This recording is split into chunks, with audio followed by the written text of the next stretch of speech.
Sourate dans le Coran, une sourate, accessible à toutes et à tous, qui même le débutant de chez débutant, le novice de chez novice en islam connaît par cœur, Souratul Ikhlas.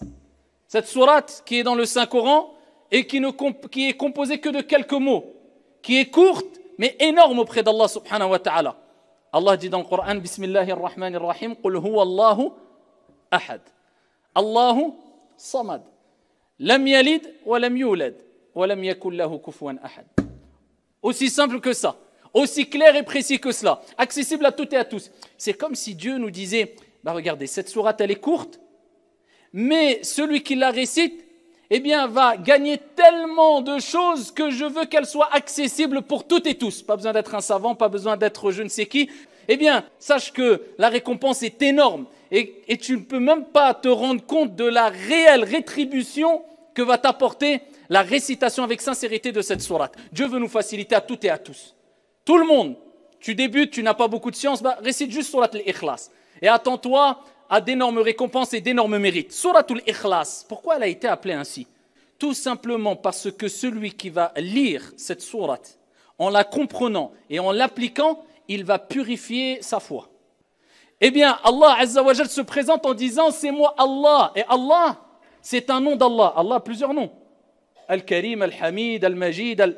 Et quelqu'un peut s'appeler Karim, peut s'appeler Hamid, peut s'appeler... Mais par contre, Allah, c'est un nom d'Allah Jalla wa Ala qui est exclusif à lui. Pour rappeler vraiment l'unicité, l'exclusivité à Dieu. Qul huwa, dit, c'est lui, Allahu ahad, l'unique. Allahu samad, c'est lui l'absolu. C'est quoi as-samad? C'est celui dont tout le monde dépend et implore l'aide alors que lui ne dépend de personne. C'est pour cela qu'on voit même des gens qui te disent je ne crois pas et les gens qui ne croient pas disent oh my God, oh mon Dieu. Parce que quoi? Allahu samad. Dieu s'est présenté dans cette sourate afin de nous rappeler ici l'importance de ses attributs divins. As-Samad, c'est celui qui répond à celui qui lui demande et tu as besoin de lui que tu le veuilles ou non. Ça te rappelle que quoi? Quand tu as de gros soucis, de gros problèmes, de grandes demandes, eh bien demande-les avant tout à Dieu. Ensuite, eh bien adresse-toi aux causes parmi les êtres humains. Mais demande-le à Dieu avec ardeur, avec ferveur, avec conviction, avec le cœur, avec pureté dans ton intention et dans ta demande. Dans un autre hadith rapporté par Al-Bukhari, le prophète sallallahu alayhi wa sallam, il dit aux compagnons, qui d'entre vous c'était le soir est capable de lire un tiers du Coran maintenant? Ils ont rappelé au prophète que ça serait difficile pour eux. Il dit maintenant là le soir. Le prophète alayhi salatu wa sallam a dit, par Allah, le fait de réciter Qul huwa Allahu ahad équivaut à un tiers du Coran. C'est-à-dire que celui qui récite Sourate al-Ikhlas 3 fois d'affilée, il a le mérite d'avoir lu tout le Coran entier. Énorme. Un autre hadith rapporté par Al-Bukhari. Le prophète alayhi salatu wa sallam a désigné une personne pour présider la prière d'un groupe. Tout le temps, il récitait ce que Allah lui a permis de réciter dans la prière. Il terminait avec Souratul Ikhlas. Eh bien, il le faisait tout le temps. Les compagnons ont été intrigués quand même. Ils ont interrogé le prophète sallallahu alayhi wa sallam. Je dis à Rasulallah, un tel, à chaque fois il préside la prière, tu l'as désigné pour présider la prière, toujours sur l'Ikhlas. Regardez la sagesse et l'intelligence du prophète. Interrogez-le pourquoi il le fait. Regardez la retenue. Avant de prononcer c'est bien ou c'est pas bien, pourquoi? Pourquoi tu le fais? Ils l'ont interrogé.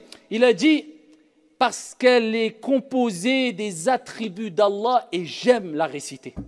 Et la compréhension. Allah se présente dedans.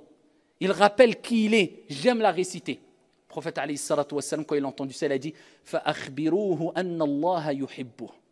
Informez-le qu'Allah l'aime. Comme il a aimé cette sourate et les attributs de Dieu, eh bien Allah subhanahu wa ta'ala l'aime. Et le prophète sallallahu alayhi wa sallam fi sahih, il dit celui qui récite sourate al-Ikhlas 10 fois d'affilée, 10 fois, ben Allahu lahu qasran fil jannah. Allah lui construit, c'est pas une demeure simplement, un palais au paradis. C'est la petite sourate pour dire c'est pas une question de quantité. Ne te dis pas moi je connais pas beaucoup dans l'islam, je sais pas beaucoup réciter. Apprends surat al-Fatiha et l'Ikhlas, récite-les avec concentration, méditation, comprends-les, essaie de les appliquer au mieux. Wallah, il t'est mieux que celui qui connaît le Coran par cœur et qui n'applique rien. Mieux, beaucoup mieux.